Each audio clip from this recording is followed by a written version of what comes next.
Inilah bagian tubuh Nabi Muhammad yang masih bisa kita jumpai saat ini. Setiap muslim wajib tahu, bahwasanya Nabi Muhammad adalah Nabi terakhir dan panutan bagi seluruh umat Islam yang ada di berbagai penjuru dunia. Nabi Muhammad merupakan seorang manusia pilihan dan segala hal yang beliau lakukan menjadi tuntutan dan contoh bagi pemeluk agama Islam. Dahulu, Nabi Muhammad lahir pada abad ke-570 Masehi, dan beliau wafat pada tanggal 8 Juni tahun 632 Masehi. Sampai saat ini, wajah Nabi Muhammad tidak pernah terabadikan dalam lukisan atau sketsa apapun. Sehingga, sampai saat ini tidak ada yang tahu bagaimana wajah dari sosok Nabi Muhammad SAW. Hal ini disebabkan karena adanya larangan untuk menggambar wajah Nabi Muhammad atau mencoba membuat ilustrasinya. Hal ini tentu berbeda dengan agama lain, di mana tokoh-tokoh dalam agama mereka banyak yang digambar dan dibuat ilustrasi dalam bentuk patung. Karena itulah, umat Islam tentu ingin sekali bertemu dengan Nabi Muhammad kelak di surga. Semoga kita semua menjadi umat beliau yang kelak bisa berkumpul dan bertemu dengan Nabi Muhammad di surga nanti, amin. Meskipun wajah Nabi Muhammad tidak tergambarkan, namun beberapa bagian tubuh beliau ternyata masih bisa kita jumpai sampai saat ini. Hal ini tentu bisa mengobati rasa rindu kita kepada Nabi Muhammad. Ternyata, ada beberapa bagian tubuh Nabi Muhammad yang masih bisa kita lihat secara nyata di muka bumi ini. Bagian tubuh Nabi Muhammad yang pertama, yaitu helai rambut Nabi. Beberapa sahabat Rasulullah mengatakan, bahwa rambut Nabi itu memiliki panjang sebahu dan seringkali rontok. Kemudian, oleh sahabat rambut beliau lalu dikumpulkan dan disimpan. Dan akhirnya, beberapa helai rambut Rasulullah yang rontok ternyata masih awet hingga kini. Rambut Rasulullah sendiri ada yang berwarna hitam dan juga putih, di mana rambut itu juga terlihat halus dan bagus.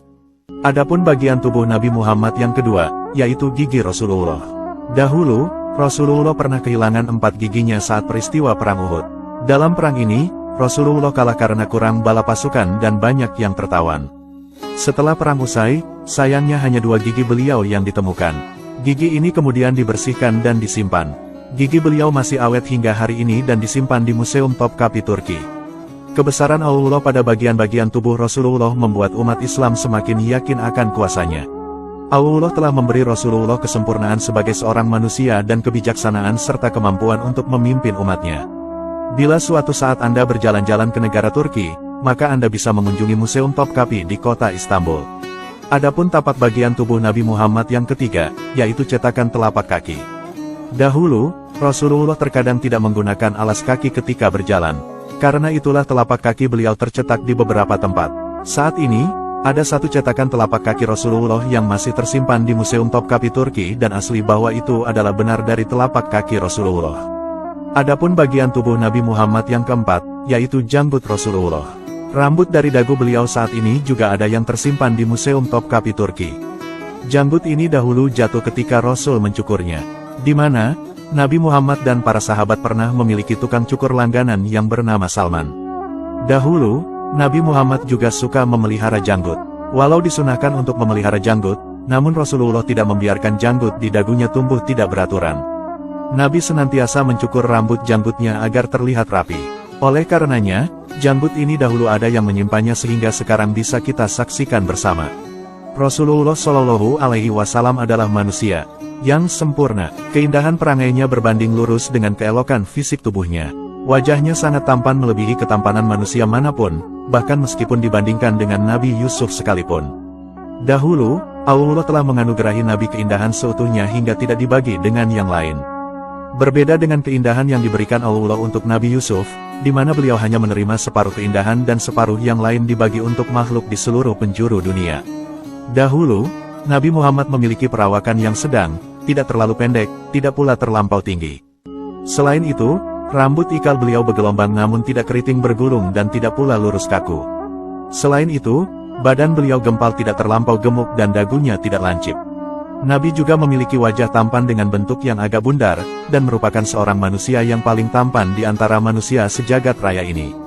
Kemudian, Nabi Muhammad juga memiliki kulit putih yang kemerah-merahan. Matanya hitam pekat, kedua bulu matanya memanjang tidak saling menempel sehingga tampak indah sempurna. Selain itu, beliau lebih sering memandang ke arah bawah daripada ke atas, di mana hal ini menggambarkan sosok manusia yang sangat tawadu dan khusyuk. Nabi juga memiliki kepala dan jidat yang lebar, memiliki hidung yang mancung, memiliki mulut yang lebar dan wangi, dan memiliki gigi seri yang renggang, sehingga saat berbicara, tampak ada cahaya yang memancar keluar di antara kedua gigi serinya. Selain itu, Nabi juga memiliki pipi yang lebar dan tidak tampak menjulur tulangnya. Lehernya bak lukisan yang elok nan indah serta bersih jernih layaknya warna perak. Nabi juga memiliki bahu yang bidang, serta memiliki bulu yang lebat memanjang dari dada sampai ke pusat. Kemudian, Nabi juga memiliki tapak tangan dan kaki yang tebal dan halus. Laju langkahnya cepat dan tegap. Saat menoleh, seluruh badannya ikut menoleh sehingga menunjukkan pribadi yang menghargai siapapun. Kemudian, di antara kedua bahunya terdapat khotamun nubuwah atau tanda kenabian. Perangainya juga amat lembut, ramah dan berwibawa. Di mana ketika ada sepasang mata yang melihatnya, pastilah ia akan langsung menaruh hormat padanya meski baru pertama kali memandangnya. Siapapun yang berkumpul dan mengenalinya, maka ia akan mencintainya. Nabi Muhammad juga memiliki keringat putih yang berbau harum sekali.